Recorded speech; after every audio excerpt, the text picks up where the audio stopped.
even like bits of new metal and stuff, but I don't know if I could pull that off. So it's just like, there wants to be one genre. Yeah, that basically.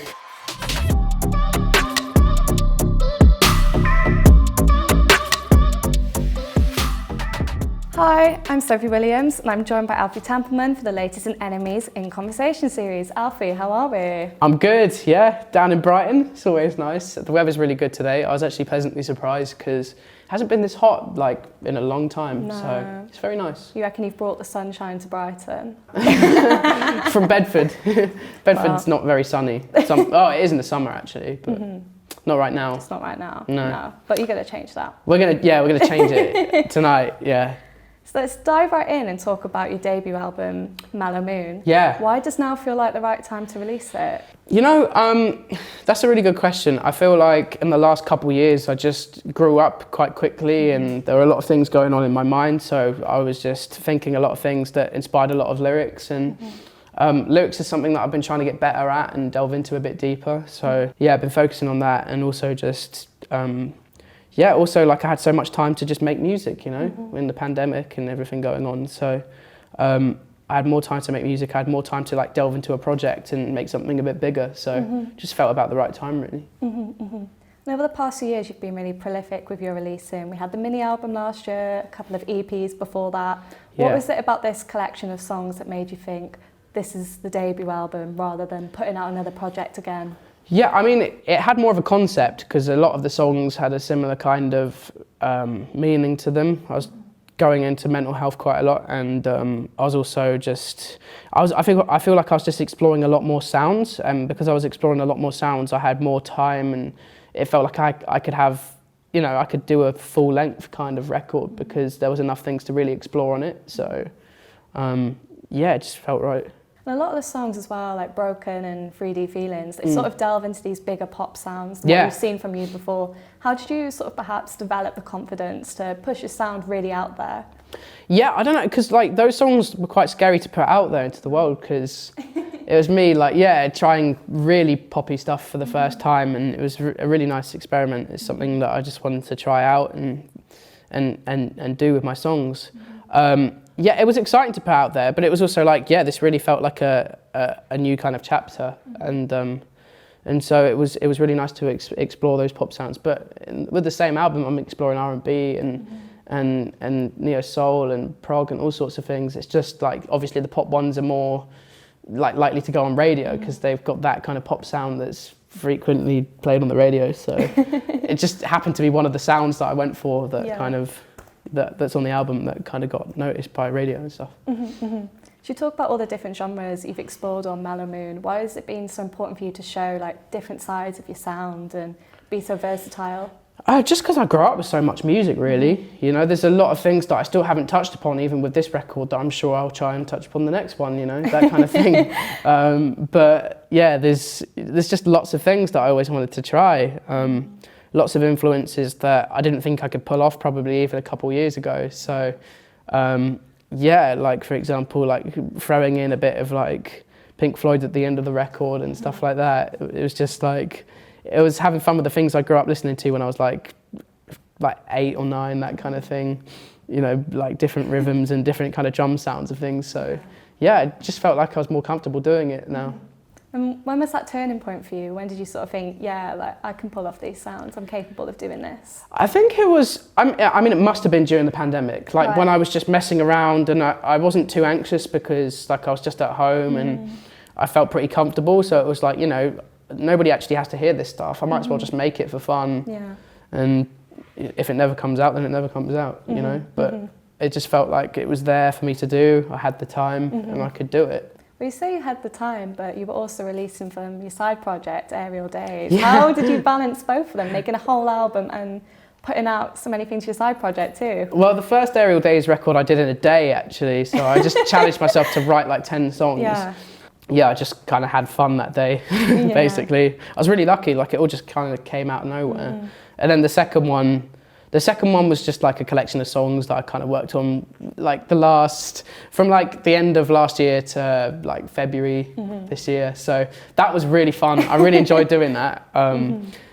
Yeah, I don't know. I just really like making because that project's quite folky and psychedelic, and it's got bits of indie in it. I'm really proud of that stuff. But yeah, and then on top of it, I was doing this album at the same time, and I've been doing a bit of album 2 as well. Like, there's lots of different things I've been trying out recently. Just juggling them all, right? Yeah, I'm not at King Gizzard's level or anything. Just anyway, so. Maybe one day. I don't think so. I don't think I need 2 drummers. Yeah. And you say album 2 is sort of starting to take shape. How's that sounding? Oh, it's definitely sounding interesting, you know. In what way? There's lots of different like jazzy bits in there. Jazzy. Quite proggy, quite neo-soul-y in places. Like, it's basically, you know, you hear a bit of it in this album. You hear hints of what's to come, but you know, some of the songs are delving into like just my mind. The same way that this record does. So I'm so far it's been really fun recording it. I've just been doing it at home basically, but yeah, we'll see what happens. But it'll be completely different. Like, every album I want to put out, I want to make completely different. And do you think there's sort of maybe any sounds that you're yet to explore that we could hear in the future, like some heavier stuff? Yeah, krautrock is like one of the things I really want to get into. Wow. Yeah, and also just progressive rock and jazz fusion, stuff like that. I've been listening to like Mahavishnu Orchestra, Gong, like that kind of stuff, and there's bits of that I want to put into new wave as well, even like bits of new metal and stuff, but I don't know if I could pull that off. So it's just like, there won't be one genre. Yeah, that basically. Basically, yeah. So there's not going to be a single genre like untouched? No, I just want to explore all of them. Just do it all. It'd be, yeah, you know, people will probably laugh. They'll be like, I'm not a heavy singer, so I can't scream or anything. And so we'll see. We'll soon find out. And going back to Mellow Moon, you mentioned earlier you sort of use it as a way and an outlet to sort of explore different conversations you've been having about your mental health. Yeah. Why has it been so important for you to be so open, particularly with your fan base as well? Yeah, good question, because in some ways I am, in some ways I'm not. Like recently, actually, I've been a lot more quiet and a lot more private, just because actually I quite like separating, you know, myself as a son and as a brother to who I am as a person on stage or who I am as an artist. And, you know, often I get pretty anxious about those things. I feel like I'm not scared of the way I see myself, I'm scared of the way that other people see me and stuff. And the idea of like people's eyes always being kind of like at least someone focusing on you or someone's opinion of you can be very kind of scary and damaging. Sometimes you can really focus on that. But at the same time, I also really seek comfort from the people that love my music and the people that kind of just stop me from invalidating what I'm doing in a way. You know, the fact that there's people out there where, you know, the music that I'm making, you know, I might not be chuffed with it now, like a lot of my old songs, but like other people are and they like it and it makes them happy. So as long as that's the case, then I'm happy too. And how would you say your relationship with your fan base has developed over time? Like last time we spoke, you said that you had a WhatsApp group with close fans. Is that still going? Is that growing in any way? Still going strong. I need to get back on it regularly. People post pictures of them like making food and stuff a lot. They're going to want to talk about the album as well. There's this big important thing happening. Maybe a debut album's coming. To be fair, I think they don't really even talk about me. They never talk about me. It's just about here's what I had for dinner today. Like here's this prick. Look at this dog I saw on a walk today. Yeah, it's just stuff like that, basically. Is it nice to have that relationship and that closeness with them and maybe not always have to talk about the music? Yeah, for sure. Sometimes they just FaceTime me and I'm like, what? Because they've got my WhatsApp, so it's just got my number. So I've got like 100 people that just have my numbers. Some of them I know, some of them I don't. And it's quite funny. Sometimes just ring me at like 4 in the morning. And I'm like, because like it's worldwide. Right. You know? So people are up at different times. So where's sort of like perhaps the furthest away someone's called you from? Good question. Got one from Brazil once. Wow, what did they say? I don't think I actually answered it because it was pretty late for me, but I think it was earlier for them. So yeah. There's been Americans as well where they're just like, oh my God, I love your music. Yeah, like, you know. But I mean, it must be amazing to see how your fan base is really developing worldwide. Like obviously you toured the US last year. What was it like to finally head out there and see those faces and people that had been connecting with you online in person? Oh, it was cool because I'm just interested in like the States in general and stuff. Yeah. So it was quite nice to go over there. I'd been very briefly once before, like with Pete, my manager, but then we went back and yeah, going on tour there, it was really cool. It was really nice to meet everyone. And yeah, like whenever you just go on tour and you see people that just like your music and really appreciate it, and it's like, wow, this all came from like a single bedroom that I just sit in every day kind of thing, and it reaches this far. So it's like a very surreal but amazing thing. Yeah. And what was it like being on stage with Chloe Moriando as well? I know she's a good friend of yours. Yeah, they're amazing. I was super nervous actually, but her whole fan base is awesome. Like I met so many lovely people. But that's the thing about like Chloe's fan base in general. They're super positive people, really nice. So it just made me a lot less nervous. I think like a show or two in, I was like just really like chill about it. Yeah, like so, I can do this, right? Yeah, it definitely wasn't all the edibles. Definitely not. We won't tell anyone about that, don't worry. And you talk about like recording in your bedroom. Was much of Mellow Moon still recorded in your bedroom, or did you take some of it to a bigger studio? No, most of it was actually just recorded in my bedroom. Like, yeah, I basically play all the instruments on it. There's a few exceptions, like Kieran plays a guitar solo on Colour Me Blue, like that kind of thing, and there's like maybe a bit of bass on a verse from someone and some keys, but like for most of it, like it's in my room, and then I just had some help from about 4 or 5 people, that was it, that I might have sent a song over to and just said, can you add a bit of production to this? Or there was sometimes a couple songs on the record where I actually did go to a studio, not even a studio actually, like a barn in Suffolk, and I did a couple like days with Will, who's a really like good friend of mine, who's a producer, and he just helped me out with some synths and stuff because I'm not very good at playing keys. Right. But you'll get there.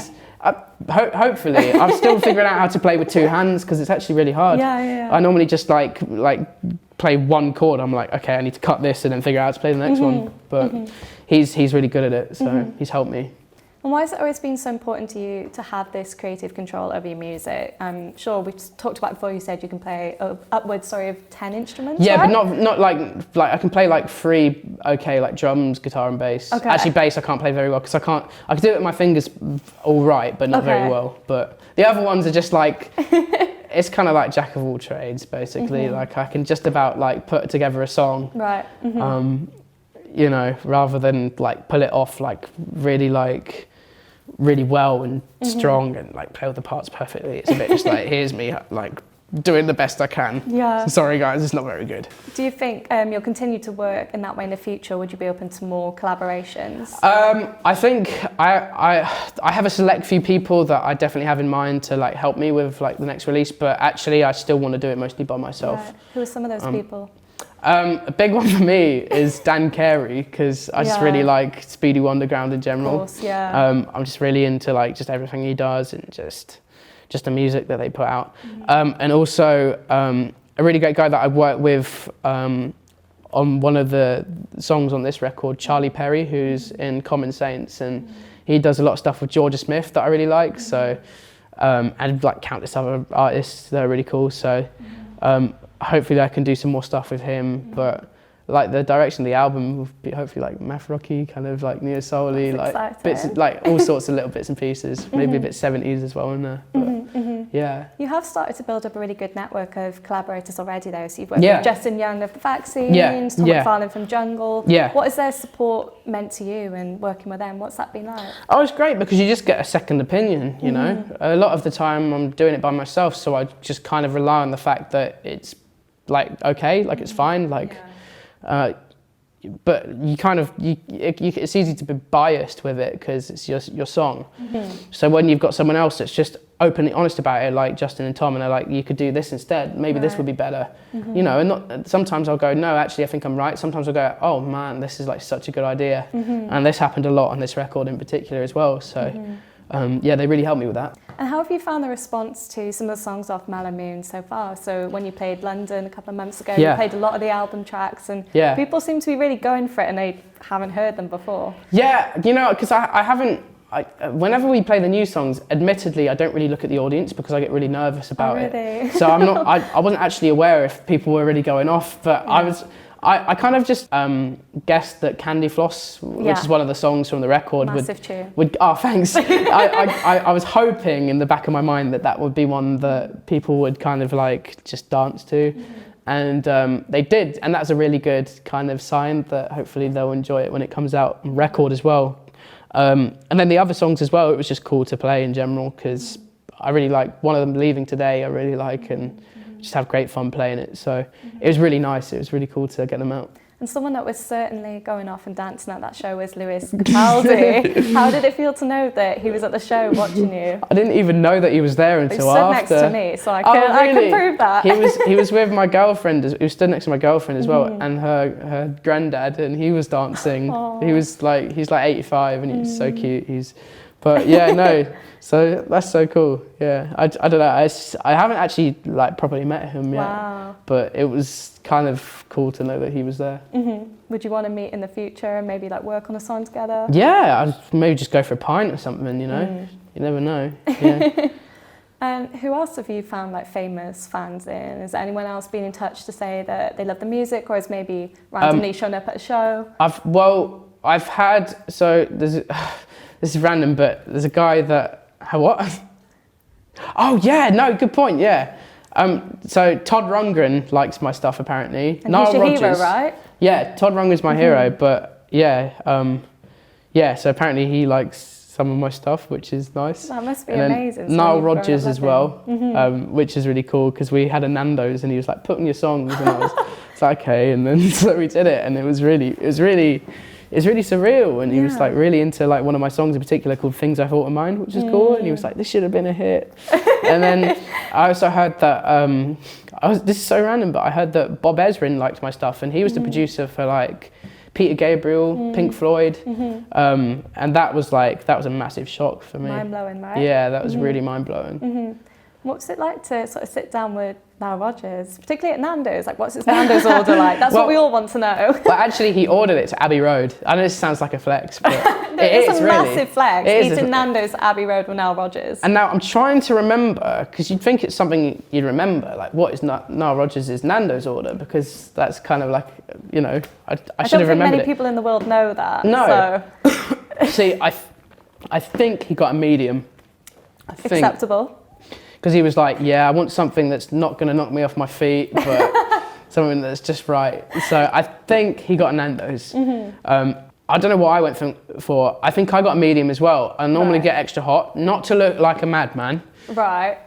Just bring yourself down a little bit. Yeah, but that day I was like, there's no way I can start like snotting and stuff in front of Nile Rodgers, because that would just be really embarrassing. So I think I went down a few steps just in case. Didn't want to disturb him. No. But he was so nice. He's literally the nicest guy.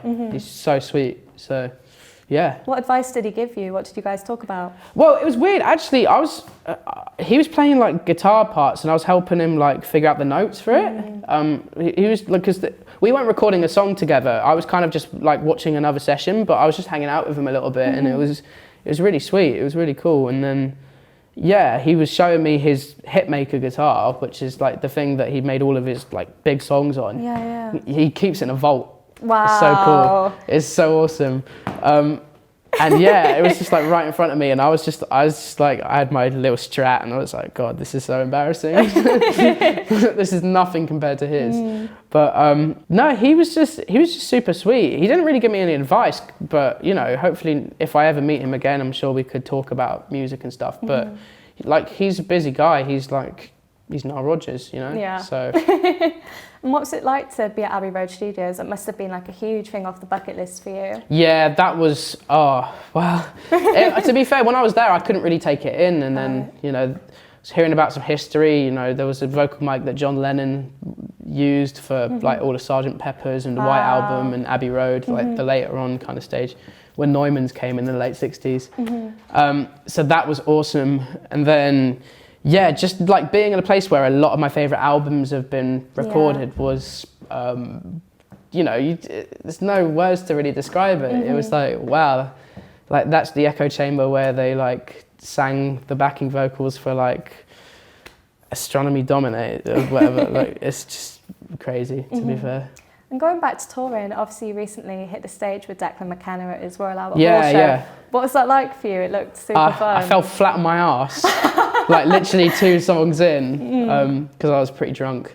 But way to do it at Royal Albert Hall. Go big, go hard. I managed to get up and keep on playing, but it's because I spilt a beer on stage, and also the carpet wasn't stuck down completely. Right. So I just run, and there's a video, and it's just me going boom, like it's flat on the floor.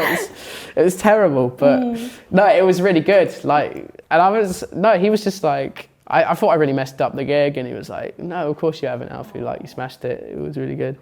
And it was really nice because I met a lot of people. Who did you meet? I met Clary from Second Thoughts, who's really cool.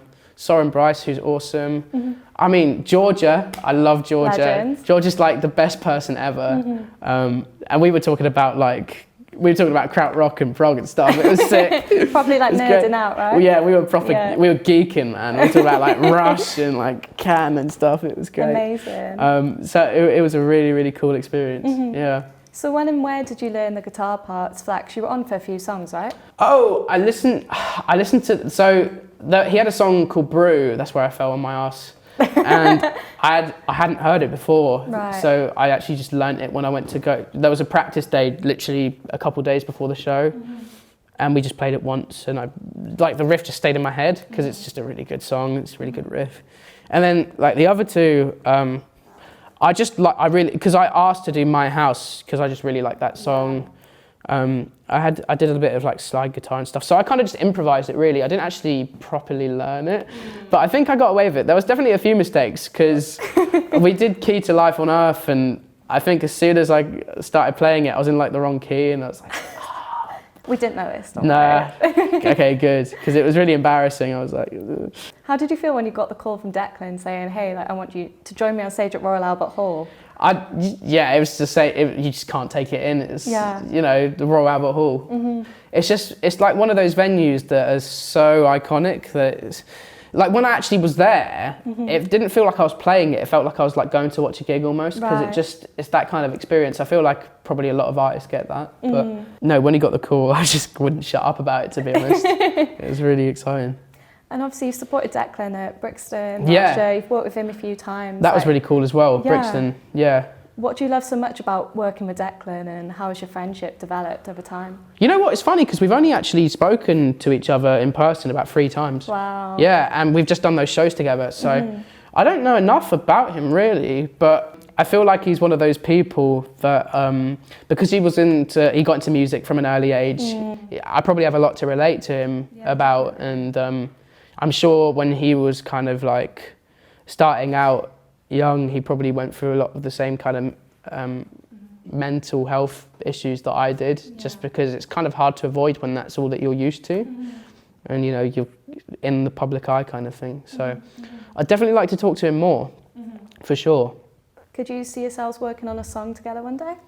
Yeah, I feel like we've got very different ways of, like at least now we've got different ways of writing songs, and yeah, it's weird. I don't know what that would be like really, because we look similar, I guess, but we don't actually make songs very similar. Yeah. It's just like 2 white boys with black hair, literally.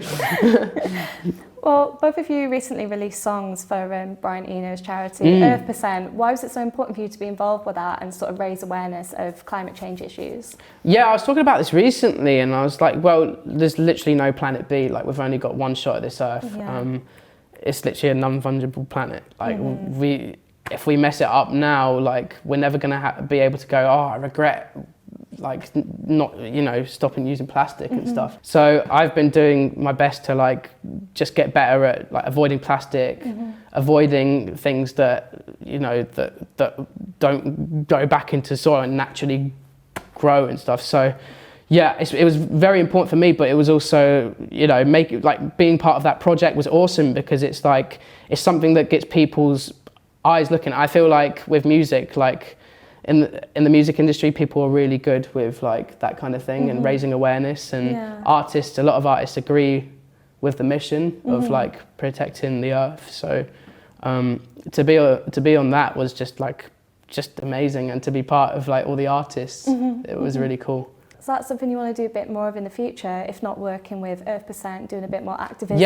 Yeah, definitely. Yeah, I'd love to. Yeah, yeah, because I've reached out to a few like places, but hopefully I can do more. And going back to Mellow Moon, obviously recently you released that documentary that explored not only making the process of the album, but had a really open dialogue about your experiences with anxiety. Why was it so important for you to put that out in the world and share your experience in greater detail? Yeah, because I just felt like I kind of owed an explanation for why I just really didn't want to go online too much, because it was actually just really affecting my health, like social media and things. And it was like, all right, am I gonna just pretend that everything's okay, or am I just gonna destruct myself more and more? And it was like, you know what, actually, for once I'm gonna stick up for my own mental health and say no a bit more. And when you've got anxiety, that's quite hard to do. You know, it's very easy to go, yes, I'll do that, yes, I'll do that. But like, I feel like I've been getting better at that. So when I put the documentary up that my like real good mate Daisy did, that it felt just like a bit of weight off your shoulders, really, because it was stuff that had been brewing up for a long time, and that felt like the first time where I really got it through to just people in general, without saying, you know, I want you to like see into my whole life. It was just like a little glimpse into what was happening, kind of thing. I guess the record is sort of like that in a way as well, a little glimpse into how you've been feeling. Was that sort of the intention? Yeah, definitely. Yeah, and I feel like even since I finished that record, things have changed so much, which is why I'm eager to like get back into the studio again, because like there's so much more I have to tell and say and, you know, speak about. Must be really touching to see the fans' responses to the documentary too. Do you think perhaps that's encouraged you to maybe want to get back online at some point in the future and continue that? In some ways, yeah. In other ways, it's like I feel like they've understood that perhaps I'm not that kind of person to be online all the time, and that's kind of me, you know. I want to see life with my own eyes before I kind of see it through a screen or anything. You know, go out and see it yourself.